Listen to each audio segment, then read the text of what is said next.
ओम शांति।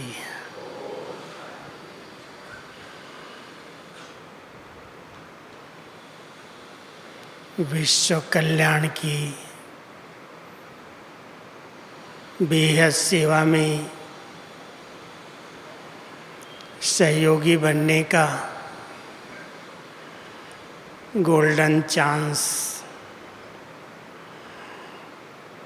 पांडवों को भी मिलता है।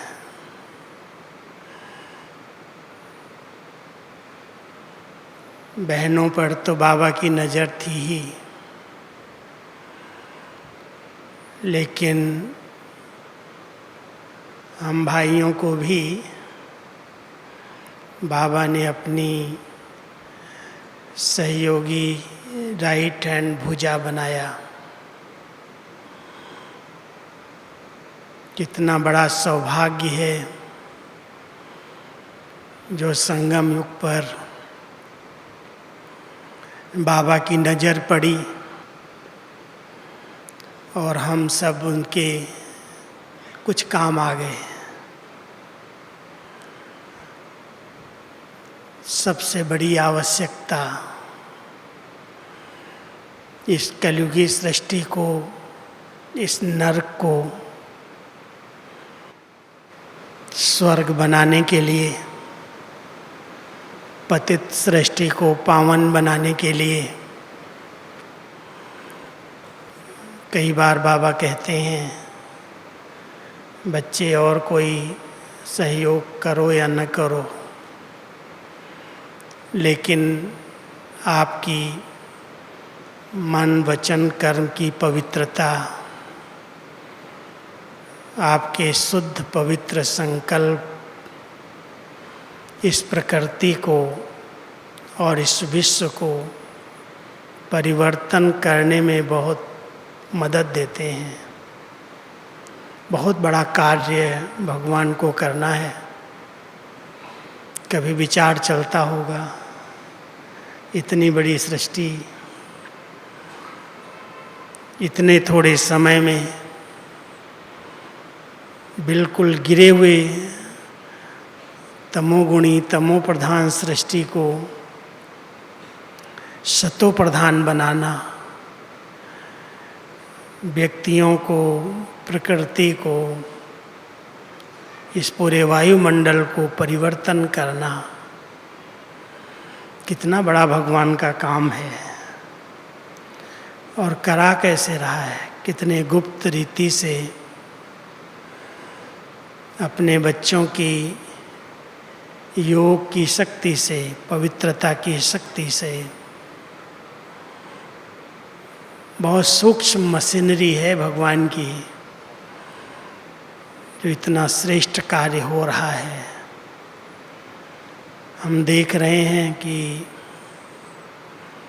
चारों ओर के वातावरण में इन विकारों का वर्तमान समय फुल फोर्स है। पूरी दुनिया जिन विकारों के अधीन है, परवश है। बाबा अपने बच्चों को उसके विपरीत दिशा में संपूर्ण पावन बनाना चाहता है कि ये मेरे बच्चे जितने संपूर्ण पावन बनेंगे उतना जल्दी इस विश्व का कल्याण होगा। आत्माओं को गति सद्गति मिलेगी, दुखों से छुटकारा मिलेगा, नई सृष्टि का प्रारंभ योग बल से होगा। वो सृष्टि संपूर्ण पावन है, शरीर और आत्मा दोनों ही पावन हैं। योग बल से, पवित्रता के बल से देवताओं का जन्म है। और इस चक्र के अंदर सतयुग, त्रेता, संपूर्ण पावन आत्माएं और द्वापर और कलयुग संपूर्ण पतित आत्माएं। ऐसे समय में बाबा हम बच्चों को पूरे चक्र का ज्ञान दे करके, स्वदर्शन चक्रधारी नॉलेज फुल बना करके संगम पर इस पवित्रता के महत्व पर बहुत ध्यान खिंचवाते हैं। क्योंकि कई बार पता ही नहीं होता है क्यों बाबा कह रहा है और इतना फोर्सली क्यों कहा जाता है, लेकिन इसके पीछे बहुत बड़ा राज है, बहुत बड़ा रहस्य है। बिना पवित्रता के योग नहीं लग सकता और बिना योग के आत्मा पवित्र नहीं बन सकती। दोनों एक दूसरे पर निर्भर हैं। इसलिए बाबा ने पहले दिन पहले पाठ में हम सबको कोर्स के अंदर ही पढ़ा दिया, पवित्र बनो, योगी बनो। पवित्र और योगी बनने के लिए बहुत सारे नियम, मर्यादाएं, धारणाएं, लोगों को लगता है ये ब्रह्मा कुमारियाँ क्या सिखा रही हैं, ऐसा ऐसा कायदा क्यों बना रही हैं।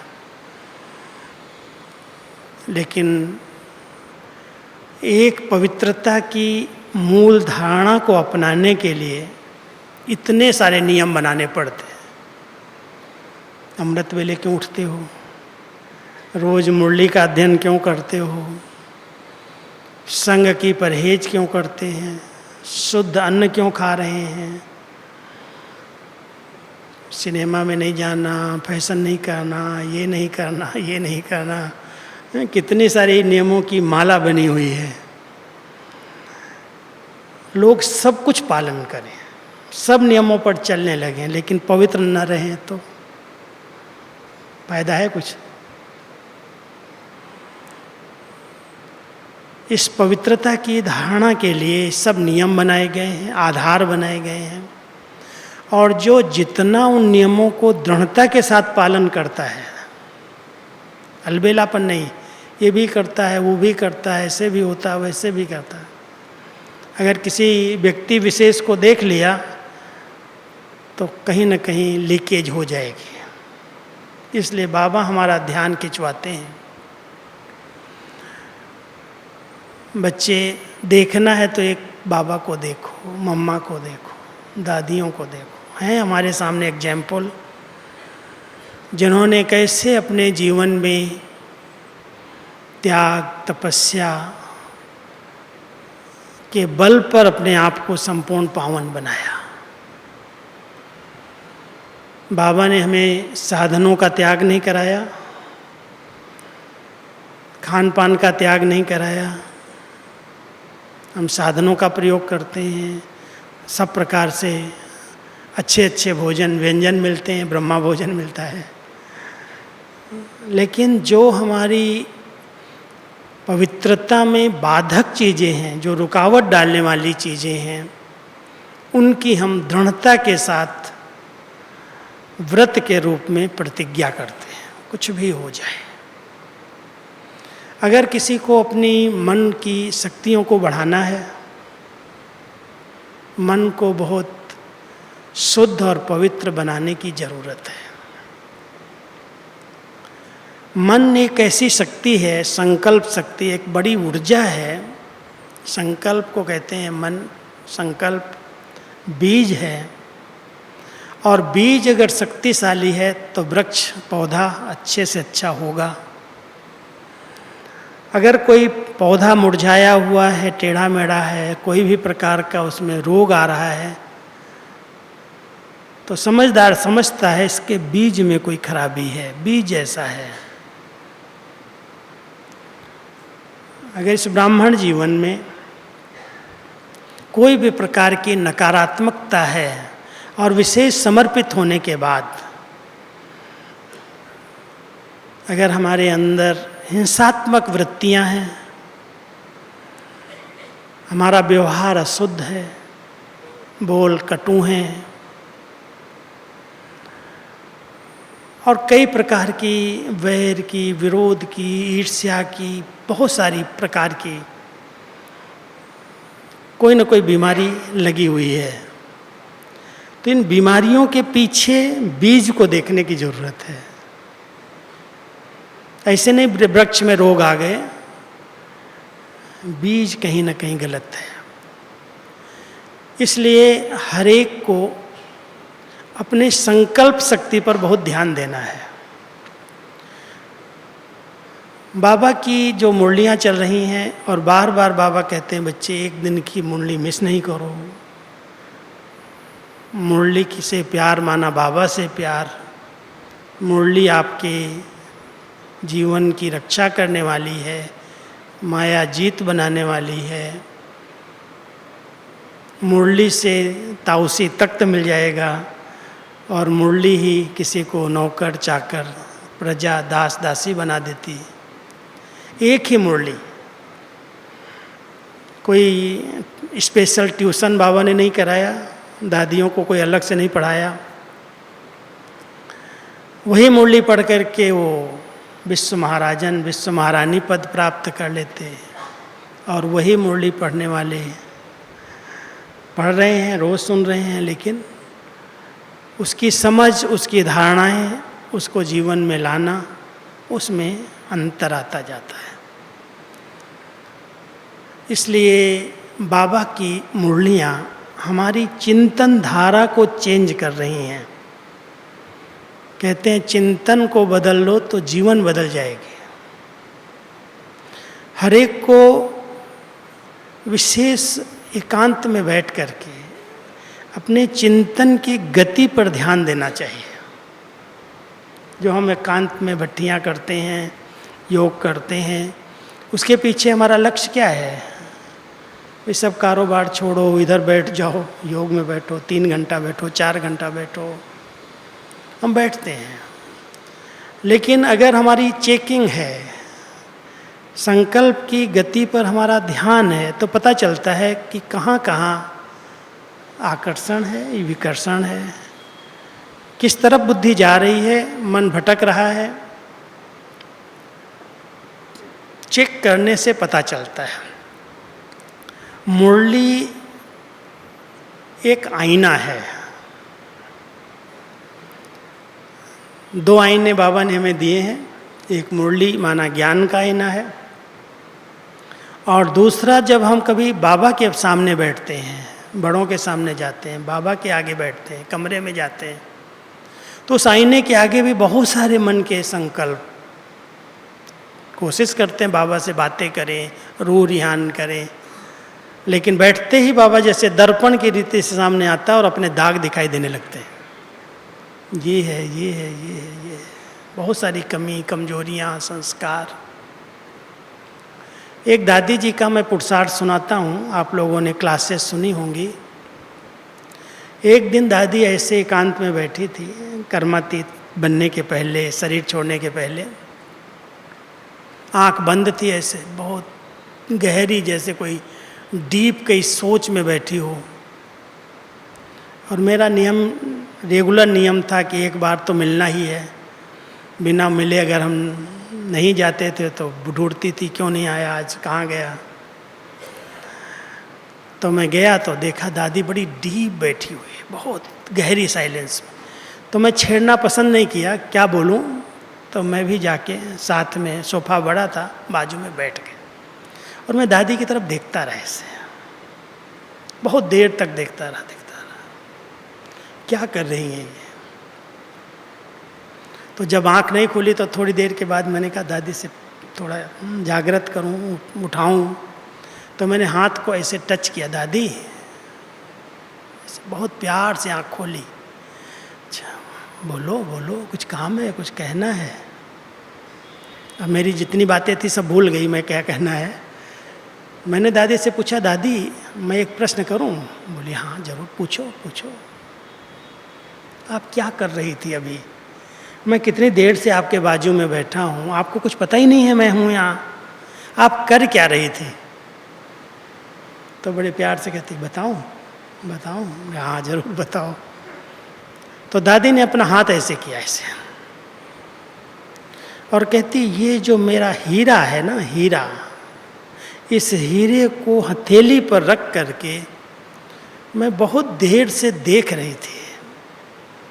मेरे इस हथेली, इस हीरे में कहीं कोई दाग तो नहीं है, मैंने इधर उधर चारों तरफ से उस हीरे पर नज़र दौड़ाई, मुझे कुछ नहीं नज़र आ रहा था। तो बाबा सामने आए, बच्ची क्या देख रही है? ये हीरा तो बहुत बहुत शुद्ध पवित्र डायमंड बन गया है, पक्का सच्चा। मैंने कहा लगता है दादी अभी जल्दी कर्मातीत बन जाएगा, अंदर अंदर सोचा, बोला तो नहीं। लेकिन वो दिन मुझे वो याद आता है कि दादी ने कितना गहरा पुरुषार्थ किया। मुरलियाँ भी उस समय यही चल रही थी, आत्मा डायमंड है, उस डायमंड का तो दाग अगर होता है तो उसको कट किया जाता है, घिसा जाता है, उसकी वैल्यू को, जितना दाग है उतना वैल्यू कम हो जाती है, दाग निकल जाता तो हीरा वैल्यूबल बन जाता। कई मुरलियाँ ऐसी चली हैं। फिर बाद में दादी कहती देखो आत्मा रूपी हीरे का दाग कोई घिस करके कुछ मेहनत करके नहीं निकलता, ये तो ज्ञान योग से ही निकल सकता है। उस हीरे को तो कट-पिट करके निकालते हैं। लेकिन मैं बहुत ध्यान से देख रही थी कि मेरे हीरे में भी कोई दाग नहीं है। हम सभी कभी एकांत में बैठ करके, कौन सा दाग है तो इम्प्योरिटी का ही दाग ना। जितने भी बुराइयाँ, जितने विकार हैं, चाहे वो एक काम विकार की बात अलग है, लेकिन उनके जितने रचना है, बाल बच्चे हैं, ईर्ष्या है, नफरत है, बदला लेने की भावना है, हिंसात्मक वृत्ति है, बहुत स्वार्थ वृत्ति है, कहीं संग्रह वृत्ति है, कहीं वैर विरोध है, कहीं उत्तेजनाएं हैं, कई प्रकार की जो सूक्ष्म विकारों के अंश हैं, बाल बच्चे, वो भी तो इम्प्योरिटी है, वो भी तो दाग है ना। तो हम सभी जब एकांत में बैठते हैं, बाबा हमें समय देता है, तो अपने हीरे को सामने लो, आत्मा रूपी हीरे को अपने ही तीसरे नेत्र से देखना शुरू करो। बाबा के बच्चे बनने के बाद इतनी ऊंची पालना, पढ़ाई, श्रीमत सब कुछ सुनने के बाद अभी मेरे किस प्रकार के संकल्प चलते हैं, कहाँ कहाँ बुद्धि भटकती है, किस बातों में अभी आसक्तियाँ हैं, अभी कौन सी कामनाएं रह गई हैं, कई प्रकार की चाहनाएं, कामनाएं, ये चाहिए, ये चाहिए, ये चाहिए, उनका विस्तार बढ़ता जाता है। बाबा एक ओर समेटने की बात करता है और दूसरी तरफ विस्तार हो रहा है, संग्रह वृत्ति बढ़ रही है, इकट्ठा कर रहे हैं। कहते हैं जिंदगी का भरोसा 2 दिन का नहीं और सामग्री 100 साल की इकट्ठे की है। हम अपनी इच्छाओं को, अपनी कामनाओं को, अपने संकल्पों की गति को किधर किधर जाते हैं, कहाँ कहाँ जाते हैं, क्यों जाते हैं, साक्षी होकर के देखें। सिर्फ मारो नहीं, दबाओ नहीं, देख तो सकते हो किधर जाता है। और जब साक्षी होकर देखेंगे ना, ये इधर जा रहा है, क्या चाहिए, क्यों चाहिए, किस लिए चाहिए, बाबा ने हमें क्यों अपना बनाया, किस लिए अपना बनाया। जब बाबा ने बनाया, बाबा ने सब कुछ अनुभव कराए, सब प्राप्तियां कराई, कोई अप्राप्ति मेरे जीवन में है ही नहीं, तो फिर ये इच्छाएं क्यों उत्पन्न हो रही हैं, क्यों दैहिक आकर्षण हो रही है, क्यों सबके साथ हम भेंट कर रहे हैं। बाबा आपने जितना मुझे दिया है, अथाह दिया है, टू मच दिया है, यही नहीं समझ रहा और क्या चाहिए। अपने से बातें तो कर सकते हैं ना। मन को सुधारने का एक तरीका है, मारना नहीं है, दबाना नहीं है, रोकने की कोशिश नहीं करो, लेकिन एक बहुत शुद्ध विचारों से उसके चिंतन को चेंज करो। और जितना वो जल्दी चेंज कर लोगे ना, उतना आपको लगेगा ये सब हमारा समय, शक्ति, एनर्जी सारी व्यर्थ जा रही थी, ज़रूरत नहीं थी। और बाबा ने पवित्रता की गहराई में बात कही हुई है, इस समय व्यर्थ संकल्प ही सबसे बड़ी अपवित्रता है। और व्यर्थ संकल्पों की क्यों ऐसी है, अगर कोई चेक नहीं करेगा तो 1 घंटा योग में बैठ करके शायद 5 मिनट कोई बाबा बाबा करता हो, ऐसे ही वो संकल्प बहते रहते, इधर उधर बैठो अमृत वेले, योग करो, संगठन में बैठो। अगर गीत पर ध्यान गया तो चलो हो सकता है गीत फिर से उड़ा के ले जाए, कमेंट्री पर ध्यान गया तो कमेंट्री शायद मदद करे। और अगर ऐसे ही आप बैठ जाओ तो अपनी गति को देखो, कहाँ वो बीज रूप स्टेज है, कहाँ वो फरिश्ता स्टेज है, कितनी एकाग्रता है, कैसे हम बाबा के अंत में जाते हैं, एकांत में चले जाते हैं। इस समय का मेरा जो अपना अनुभव है, सबसे गहरा पुरुषार्थ देह भान को गलाने का है। देह भान, देह अभिमान कहीं न कहीं अपना रूप दिखाता है, और देह भान, देह अभिमान आते ही कर्म इंद्रियों में उत्तेजनाएं आती हैं, आवेग है, आवेश है। उस आवेग और आवेश पर ध्यान दो, वेग आता है, उत्तेजना आ जाती है, और कहीं न कहीं फिर बोल अशुद्ध हो जाते हैं, कुछ न कुछ मुख से निकल जाता है, फिर कहते सोचा नहीं था, चाहते नहीं थे, बोल दिया, हो गया, फिर टकराव पैदा हो जाता है, बोल भी अपवित्र हो जाते हैं, कुवचन निकल जाते हैं जो नहीं निकलने चाहिए, ऐसे बोल, ऐसी भाषा भी निकल जाती है। ये परवश स्थिति क्यों बन रही है? किस चीज़ की कमी है जो आत्मा एकदम परवश हो जाती है, अधीन हो जाती है, और कुछ न कुछ विकर्म कर बैठती है। भले वो कर्म इंद्रियों से नहीं कर रही है, दृष्टि, वृत्ति, स्मृतियाँ, स्वप्न, संस्कार वही बातों में रमण करते रहते हैं। इसलिए हम सभी को समय अनुसार कभी कभी जब समय मिलता है, मैं जानता हूँ आप लोग कोई डबल काम करते हो, सेंटर की भी सेवाएं हैं, नौकरी भी है, बिजनेस भी है, कुछ सब समर्पित ऐसे नहीं हैं जो सेंटर पर ही रहते हैं, लेकिन फिर भी समर्पित रूप से आप बाबा के घर की, बाबा की सेवाओं, केंद्रों की सेवाएं संभाल रहे हो, देख रहे हो, बिजी हो। बिजी रहना अच्छा है। बाबा कई बार कहते हैं जो बिजी रहता है ना, वो माया से फ्री रहता है। इसलिए बिजी रहना बहुत अच्छा है, कभी भी फ्री छोड़ना नहीं, नहीं तो खाली मन शैतान का डेरा। मैं आपको बताऊं, मैं 1 मिनट भी अपने को फ्री नहीं छोड़ता। जब समय मिलता है, अगर मान लो हमको दूसरा काम नहीं है, कुछ भी कर रहे हैं, कोई अच्छी किताब पढ़ रहे हैं, बाबा की इतना साहित्य बना हुआ है, और वो सब साहित्य साथ में रखता हूँ। कमरे में जब तक नींद आया साहित्य पढ़ लिया, कोई एक अच्छा लेख पढ़ लिया, ज्ञानामृत सारी पढ़ डाली, जगदीश भाई की इतनी अच्छी अच्छी किताब है वो पढ़, अच्छा चिंतन मिलता है, अच्छी खुराक मिलती है, अच्छे विचार चलने लगते हैं। मैं हमेशा कहता हूँ, समर्पित भाई बहनों को अगर कर्मणा सेवाएं नहीं मिल रही हैं, कम हैं, फ्री हो थोड़ा समय, तो बुद्धि को फ्री नहीं छोड़ो, उसको कुछ न कुछ अच्छा काम दो, अच्छा चिंतन दो, बिजी करो। और अगर अच्छा साहित्य, अच्छा संग चिंतन को बहुत अच्छा बनाता है। संग खराब है, कोई ऐसे व्यर्थ चिंतन, पर चिंतन करने वाले का संग कर दो, बैठ जाओ,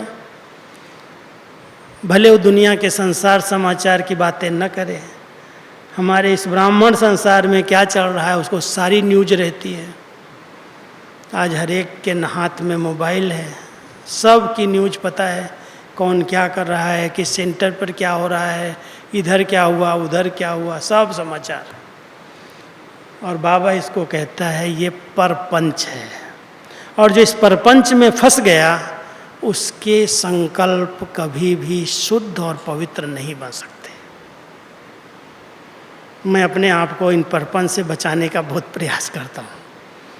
जवाब देना पड़ता है, पत्र आते हैं, बातें आती हैं, ठीक है, जवाबदारी संभालता हूँ, लेकिन बाबा ने शायद कुछ शक्ति दी है, वरदान दिया है कि वो परपंच ऊपर से ही निकल जाता। आधा घंटे के बाद अगर वही व्यक्ति सामने आता है तो मुझे याद ही नहीं रहता। हम क्यों उसका चिंतन करें? जो करेगा वो पाएगा, क्या हमारा लेना देना। बाबा कहता है सबको सुधारने का ठेका मैंने लिया है, तुमने तो नहीं लिया है। कई जवाबदार समझते हैं ये सेंटर पर ऐसा हो रहा है, ये बहन ऐसे कर रही, वो ऐसे कर रही है, और फिर अपने नीचे अपना नाम नहीं लिखते, अपना नीचे नाम लिखते यज्ञ रक्षक। मैं कहता हूँ तुम यज्ञ रक्षक हो या यज्ञ भक्षक हो। ऐसे यज्ञ रक्षक नहीं होते जो किसी की ग्लानि, किसी की कमी, कमजोरी, संस्कार। बहुत शुभ चिंतक हो, योग करो, उस आत्मा के लिए कुछ करो। लिख करके वातावरण बना करके इधर उधर न्यूज़ फैलाया, इधर उधर किया, हो सकता है करने वाले ने अपने को सुधार लिया हो, लेकिन जिसने उस बात को सुना और फैलाया और वातावरण बनाया, उस पर बहुत बड़ा बोझ पाप का चढ़ता है।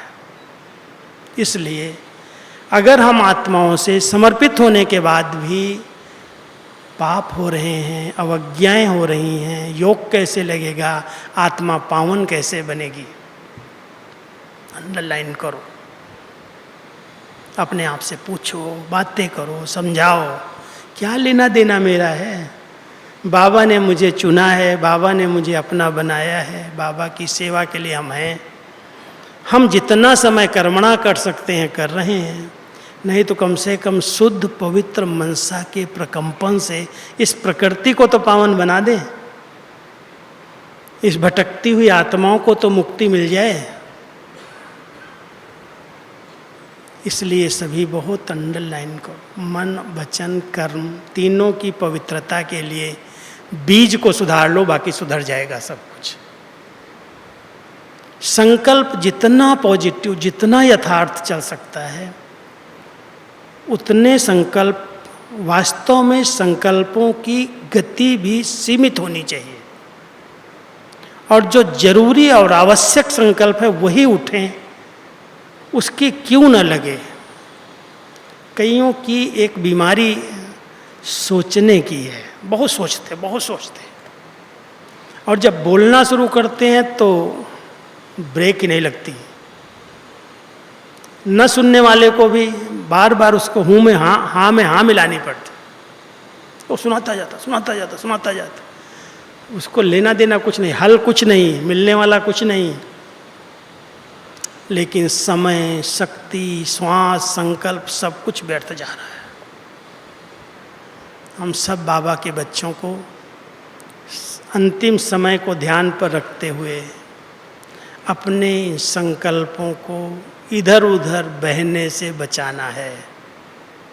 एकाग्र करो, स्थिर करो। जितनी एकाग्रता और स्थिरता बढ़ती जाएगी, उतनी वो स्वच्छता और स्पष्टता आएगी। अगर स्वच्छता माना पवित्रता की धारणा नेचुरल हो जाए, उसके लिए एकाग्रता का अभ्यास चाहिए।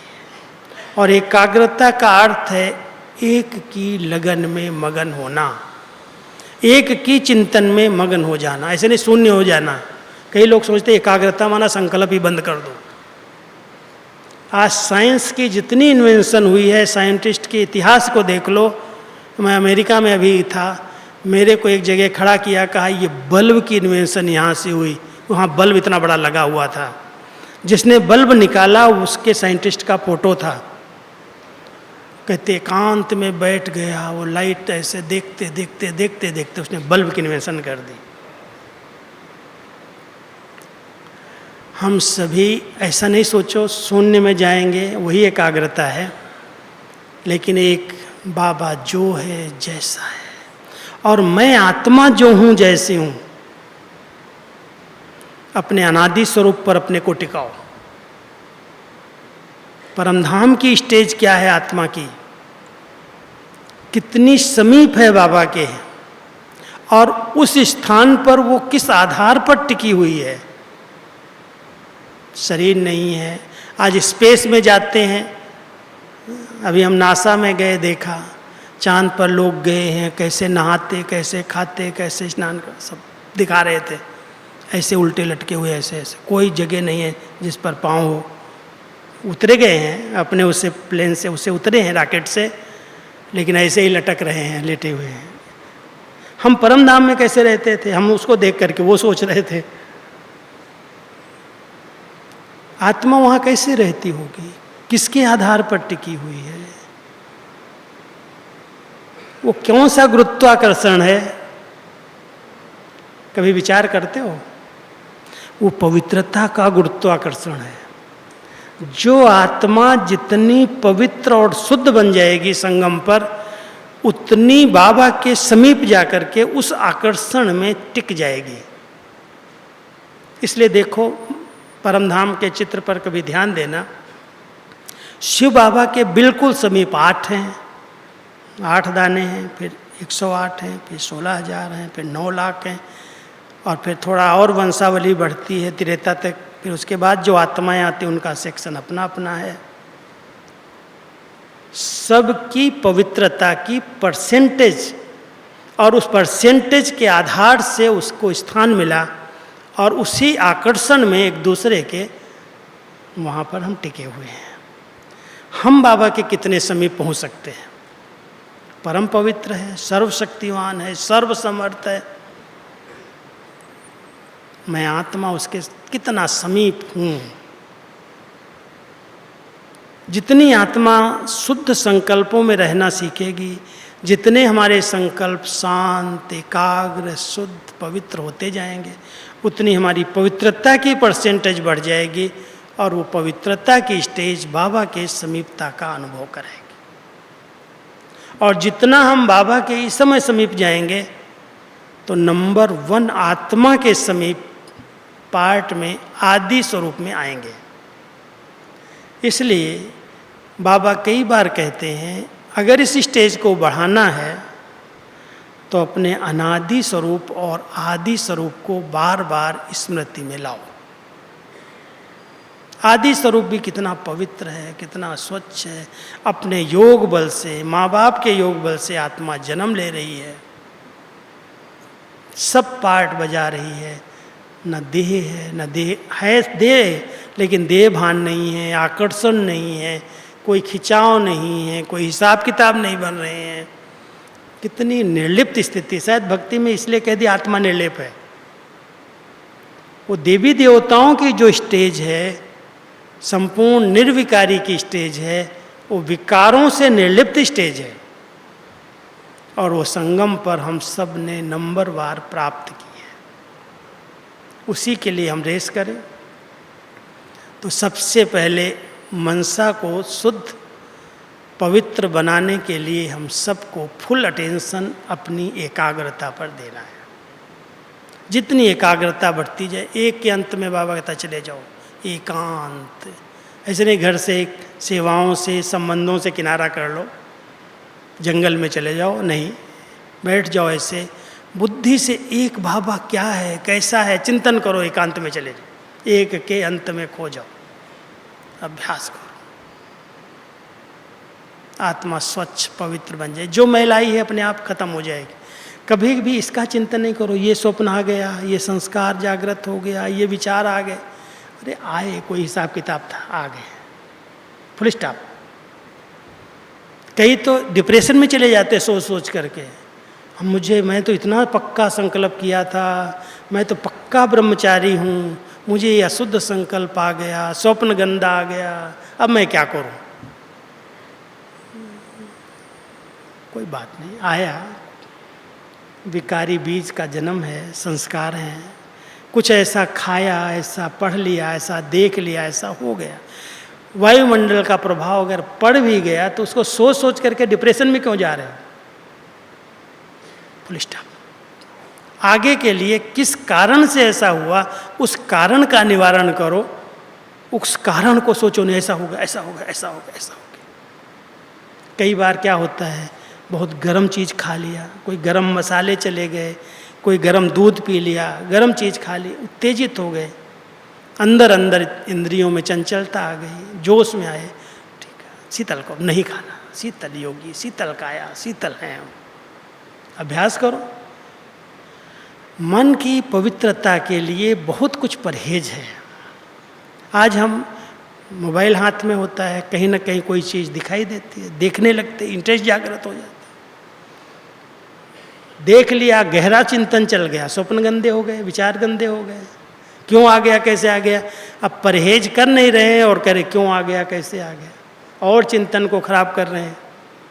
भाई परहेज करो, दृढ़ता के साथ परहेज करो, मुझे नहीं ऐसी चीज़ें देखनी है, मुझे नहीं ऐसी बटन दबानी है। तो जितना खान पान, जितना इन संग, जितना ऐसी बातों से अपने को न्यारा रखेंगे, उतना हमारी मन की शक्तियाँ बढ़ेंगी, आत्मा पावन बनती जाएगी, शुद्ध होती जाएगी।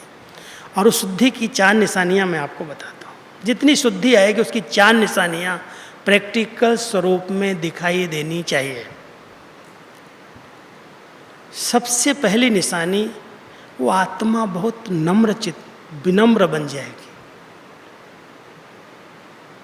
किसी से टकराव नहीं, किसी से वैर विरोध नहीं। हैं हमारे साथी, हमारे से ईर्ष्या करने वाले, हमारे लिए उल्टा बोलने वाले, करने वाले, लेकिन हम उसके प्रति कुछ नहीं करते। ठीक है, समय अनुसार सब ठीक हो जाएगा। बाबा ने हमें अगर चांस दिया है तो मैं चांस छोड़ता नहीं हूँ। ईर्ष्या करने वाले करते हैं, जलने वाले जलते हैं, हम उनकी परवाह नहीं करते। बातें आती, खत्म हो जाती। हम अपनी मन की स्थिति को बिगाड़े नहीं, हम जोश में ना आ जाएं, उत्तेजित ना हो जाएं। उसने मेरे लिए 1 कहा है, हम 10 कहें। उसने हमारे लिए ऐसे बोला है तो मैं भी कुछ कम नहीं हूँ, वो भी ऐसे करता, वो भी ऐसे करता। वो बदला लेने की भावना है। उसने मुझे गिराया, मैं उसको गिरा दूँ, ये समझदारी नहीं है। ठीक है, वो मेरे लिए कुछ भी बोला, हम विनम्र होकर के नम्रता का प्रमाण देना, ये सच्चे ऋषि की पवित्र आत्मा की निशानी है। आप सब अपने आप को चेक करना। कभी भी कोई बातें हों, कोई हमारे ऊपर दोष लगा दे, हमारे इज्जत पर दाग लग जाए, हमारे चरित्र के ऊपर उंगली उठा दे, क्या मुझे जोश आएगा? या मैं समझता हूँ कि मैं अपनी मर्यादाओं में दृढ़ हूँ, पक्का हूँ, अनुमान लग सकता है, कोई कुछ कह सकता है, लेकिन मैं हिलने वाला नहीं हूँ। मैं उसके दोष नहीं निकालने लगूँ कि उसने मेरे लिए कहा तो मैं उसके लिए कहूँ। ये हमारी विनम्रता नहीं है। इस पर थोड़ा विचार करना। जितनी विनम्रता आती जाएगी, नम्रता आती जाएगी, नम्रता हमारा कवच है, उतनी वाणी सरल और मधुर हो जाएगी। अगर वाणी सरल और मधुर नहीं है, माना ये हमारी इम्प्योरिटी है। क्यों जोश आता है, क्यों हम कुवचन बोलते हैं? इसने ऐसा किया इसलिए। मैं भी देखता हूँ सारे सेवा केंद्र का वातावरण एक शब्द से बिगड़ जाता है। कितना भी ज्ञान योग चल रहा हो, अगर एक भाई एक बहन का टकराव हो जाए, भाई भाई का टकराव हो जाए, छोटी छोटी बातों में तू मैं हो जाए, सारी वायुमंडल को दोषी बिगाड़ने वाला वो व्यक्ति बन जाता है। इसलिए ध्यान देने की जरूरत है। वाणी बड़ी सरल और मधुर वही कर सकता है जो विनम्र है, जो कभी भी जोश में नहीं आता, झुकना जानता है। हम झुक करके, सहन करके, समा करके अपने सेंटर्स के, अपने यज्ञ के वातावरण को बिगड़ने न दें। ये हमारी जवाबदारी है और ये हमारी सेवा है। बहुत सेंटर्स के मैं समाचार पढ़ता हूँ, पत्र आते हैं, जवाब देने वाला कोई नहीं है। ज्ञान योग से हम बता सकते हैं, दे देते हैं, लेकिन बहुत प्यार से रहम के संकल्प आते हैं। ऐसा क्यों? हम क्यों ऐसा कर रहे हैं? क्यों जोश में आते हैं? क्यों बातों में जाते हैं? क्या चाहिए? ठीक है, एक ने कुछ कह दिया, हमने सुन लिया, समा लिया, वो बात वहीं समाप्त हो गई। उसने कह दिया तो मैं कोई कम हूँ क्या? मैं उसकी 10 बातें फैला दूँ। ये वास्तव में अपवित्रता है। इसको अंडरलाइन करना। बोल की सरलता, बोल की मधुरता, कम बोलो, धीरे बोलो, मीठा बोलो, और नहीं तो चुप हो जाओ, बोलो ही नहीं। इसी में भला है। यही पवित्रता के बोल की स्टेज है। तो हम सबको एक विनम्र चित्त बनना है। और दूसरा, प्रमाण मांगने की ज़रूरत न बने। हमारी जीवन प्रमाण है लोगों के लिए। कोई ये न कहे ब्रह्मा कुमारी वाले कहते तो कुछ है या नहीं है। प्रमाणिक जीवन है हमारी, और दो चीज़ों का प्रमाण हर एक को देना चाहिए, एक पैसे के बारे में और एक चरित्र के बारे में। ये दो ही चीज़ें हमारी पवित्रता की परीक्षा हैं। कई बार पैसे की हेरा फेरी बहुत होती, इधर से उधर, इधर से उधर। क्या करोगे पैसा, किस लिए? चलो ठीक है, बाबा आपको कोई पैसा कमाने के लिए कह रहा है, करो, कमाई करो। झूठ बोल करके, ठगी करके, इधर हेरा फेरी करके, उधर चोरी करके, छिपा करके रखा, खाया पिया उड़ाया, बोझ नहीं चढ़ेगा। कर्म फिलॉसफी क्या कहती है? प्रमाण हो कि हमें पैसे के पीछे भागना नहीं है। ये धन के पीछे अपने चरित्र को दाग नहीं लगाते। जितना है बहुत बाबा ने दिया है। ध्यान देना, कभी भी चाहे सेंटर चाहे अपने लौकिक के लिए जितना हो सके कर्ज से बच के रहना। कर्ज सबसे बड़ा मर्ज है। कर्जदार आपको जिससे लिया वो तंग करेगा, वो आपको सुख की नींद नहीं करने देगा। इसलिए कम खर्च वाला नसीन बाबा ने सिखाया है। खर्चे कम से कम हो, और ध्यान देना अपने प्रति क्यों खर्चा, क्या खर्चा अपने प्रति हमको करना है। 2 रोटी खाते हैं, 2 कपड़े पहनते हैं, क्या चाहिए मुझे? जो कुछ अगर है साधन सुविधाएं बाबा ने दी हैं, वो सब सेवा के लिए हैं। सेवा में लगे, सेवा हो, बाबा का नाम वाला हो, बाबा के बच्चे आएँ उससे सुख प्राप्त करें, वो साधन मेरे लिए नहीं है। तो जब हमारा धन पर अनासक्त भाव पैदा होगा, तब कहेंगे ये व्यक्ति धन के पीछे भटकता नहीं है, भागता नहीं है। और दूसरा कोई ये न कहे इसका चरित्र ठीक नहीं है। चरित्र तो जानते हो, दृष्टि, वृत्ति, चंचलता, हंसी मजाक। क्यों कोई उंगली उठाए कि ये भाई बहन एक साथ रहते हैं, खाते हैं, हंसते हैं, बहुत लौकिकता दिखाई देती है। कभी भी चरित्र पर कोई उंगली न उठाए। हम सब प्रमाण दें कि हम बाबा के पक्के योगी बच्चे हैं। कहीं भी दैहिक आकर्षण, दैहिक चंचलता, देहमान वाली हंसी मजाक हमारे इस ईश्वरीय कुल में शोभा नहीं देती। बहुत स्ट्रिक्ट रहो इसमें। कोई कर रहा है तो उसका भी ध्यान खिंचवाना, लेकिन बहुत युक्त जबरदस्ती नहीं, कंप्लेन की रीति से नहीं, लेकिन खुद को बचा के रखो। मैं बहुत मर्यादा युक्त व्यवहार करूं।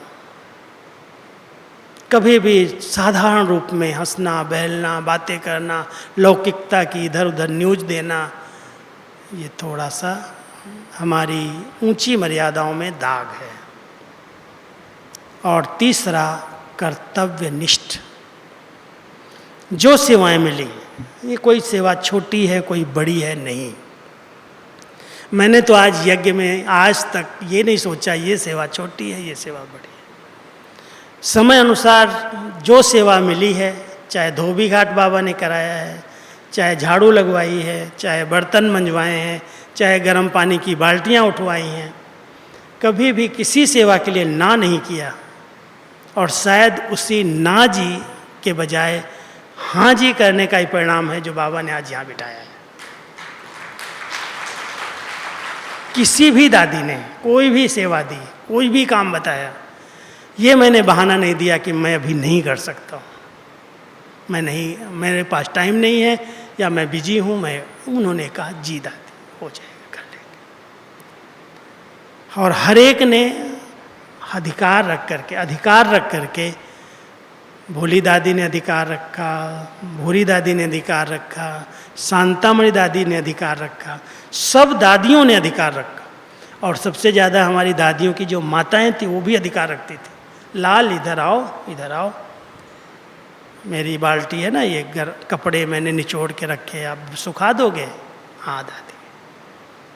मेरे लिए गर्म पानी ला दोगे? हाँ दादी। भोजन ले आओगे? हाँ दादी।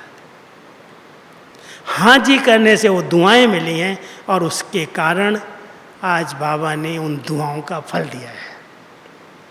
इसलिए कर्तव्य निष्ठ बन करके रहना, ये मेरे को ही क्यों कहते हैं, ये खुद भी कर सकते हैं।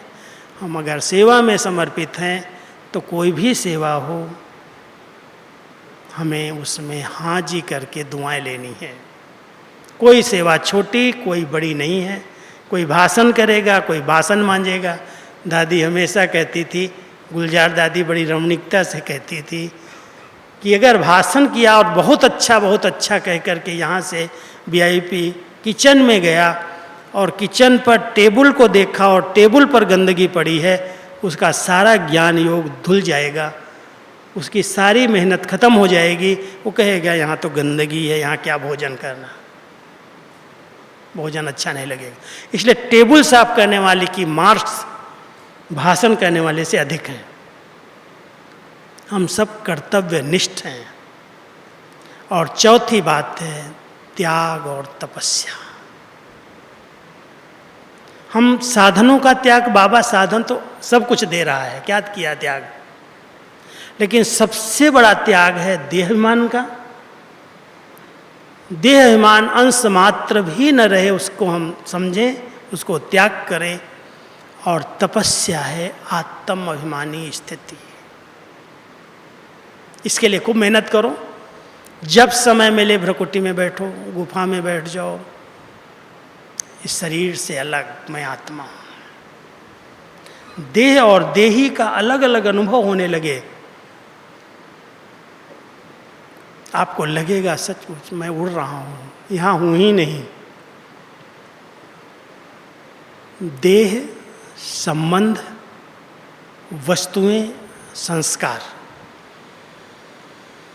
ये चार चीजें हैं जो आत्मा को कहीं न कहीं गंदगी की तरफ आकर्षित कर रही हैं। कई बार कोई कोई संबंध जिनसे हमारी थोड़ी अटैचमेंट होती है, बार बार अगर कोई उनको पत्र लिखता है, फ़ोन करता है, लेन देन करता है, हाल चाल पूछता है, मैं आपको बताता हूँ मधुबन के अनुभव।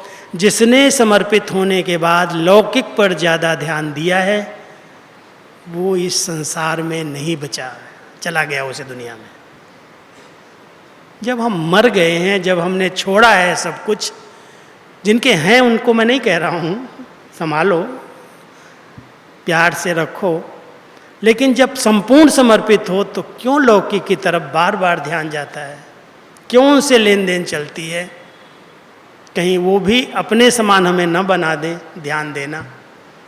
इसलिए तपस्या है आत्माभिमानी की और त्याग है देह अभिमान का।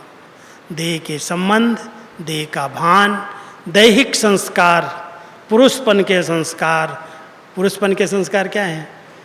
मैं अहम, मैं पढ़ा लिखा हूँ, मैं कमाने वाला हूँ, मैं शक्तिशाली हूँ, मैं ये कर सकता हूँ। ये पुरुषत्व के संस्कार हैं। बाबा कहता है इससे संस्कारों को मारो, बहुत नम्रचित बन जाओ, शीतल काया वाले योगी बन जाओ। बाबा तूने मुझे जो दिया है बहुत कुछ है, मुझे किसी के पीछे भागना नहीं है, किसी संबंध की आकर्षण में नहीं आना है। जितना हम सभी इन बातों से मुक्त रहेंगे, उतना मन वचन कर्म, कर्म करते हुए भी जो आत्माएं अकर्ता बन करके कर्म करती हैं। अकर्ता कौन है? बाबा है। हम तो अकर्ता नहीं हैं, लेकिन कर्तापन नहीं है कि मैं कर रहा हूँ, कराने वाला करा रहा है। मैं इतनी काम नहीं कर सकता, मैं इतनी सेवाएं नहीं कर सकता हूँ, मैं जानता हूँ मेरे अंदर सामर्थ्य नहीं है, मेरे अंदर बुद्धि की योग्यता नहीं है, मैंने इतनी पढ़ाई लिखाई भी नहीं की है। लेकिन आज विश्व की किसी स्टेज पर, किसी स्थान पर अगर बड़े भेजते हैं, बाबा भेजता है, तो कहीं पीछे नहीं हटते हैं, सब बाबा करा लेता है। करन करावन हार वो है। और कभी ये नहीं आता मैंने बड़ा अच्छा क्लास करा दिया, मैंने अच्छा भाषण कर दिया, मैंने ये काम बहुत अच्छा किया। अरे मैं नहीं करता तो कोई दूसरा नहीं करता क्या? हमारे जैसे 1000 आ जाएंगे। लेकिन बहुत नम्रचित्त होकर के बाबा कहता है, जो कराने वाला करा रहा है, तुम अहंकार क्यों कर रहा है? स्थापना का कार्य उसका है, उसको करना ही है, किसी के द्वारा भी करेगा। अगर हमें चांस मिला है तो हम भाग्यवान हैं, हम कुछ कर लें, कभी मैंपन ना आए। इस मैंपन के अभिमान को मार देना, यही वास्तव में सच्ची पवित्रता है। तो अभी सभी मन वचन कर्म से संपूर्ण पावन बन करके एकांत में बैठ करके जो दाग हों हीरे पर किसी भी प्रकार का, कागज पर लिख डालना, उतार लेना और फिर बाबा को कहना, बाबा ये ले लो, ये दाग आप मिटा दो, बस मैं आत्मा संपूर्ण सच्चा डायमंड बन करके बिना सजाओं के आपके गोदी में आ जाऊं। ठीक है? ओके, ओम शांति।